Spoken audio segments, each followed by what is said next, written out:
Camera number 285 of 365. It's a camera that I didn't expect to come across. They seem to command very high prices.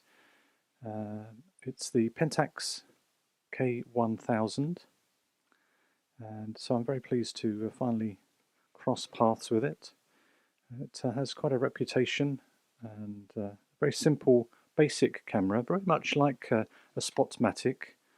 But it seemed just to go a little bit further, and it seems to garner a lot of praise, so I shall no doubt find out why as I use the camera.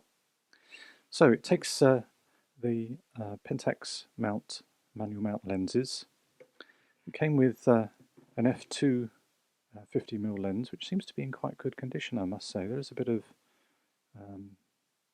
growth, I think, of fungus in the lens there, possibly at the back, but not a huge amount. I can't see a huge amount with that. So it'd be interesting to see how that performs. Certainly seems to work. The apertures seem to, he says, go down, close rather. I can't seem to, there we go. I think we have to turn that, don't we? There we go. Yeah, a little bit sticky perhaps. Yeah, seems to stick open there, so not sure whether I'll use this lens or whether I need to use another lens.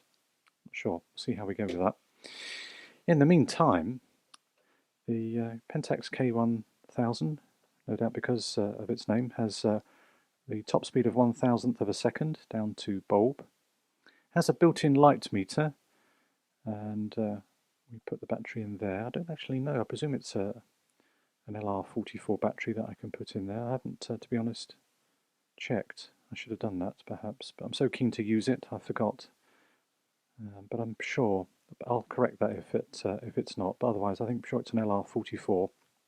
And then we have a match needle meter on the right-hand side here. So it's important to set our film speed, which we do by rotating the the shutter speed dial collar, lifting it up. Our film counter, our shutter actuation. Interesting to see that there is a little indicator on the window here. I don't know if you can see that right in the corner there where the shutter button is. There's a little window that goes red when we've advanced and primed the shutter. So then it goes black afterwards, telling us that we've not wound our film on. Our film rewind crank, and then that we can lift that up and put our film in. It's got a nice little bit of yuckiness going on there, so I suspect I may have to replace those seals before I go out with it. And the door as well seems to not have very much, so a little bit of work before I go out with that. But as I say, I wasn't expecting to come across this. I've just found it this week, so I'm keen to use it. So we'll see how we get on. But certainly it seems to, the shutter seems to work. I've checked the very low speeds. So this is photography in real time. Yeah, that's pretty good. Okay. And then our flash hot shoe. Actually, is that a hot shoe or a cold shoe? I suppose it's a hot shoe technically. It's got a contact there. Okay, that's pretty much it.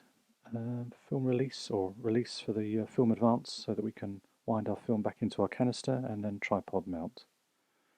So there we go. That's a very brief overview.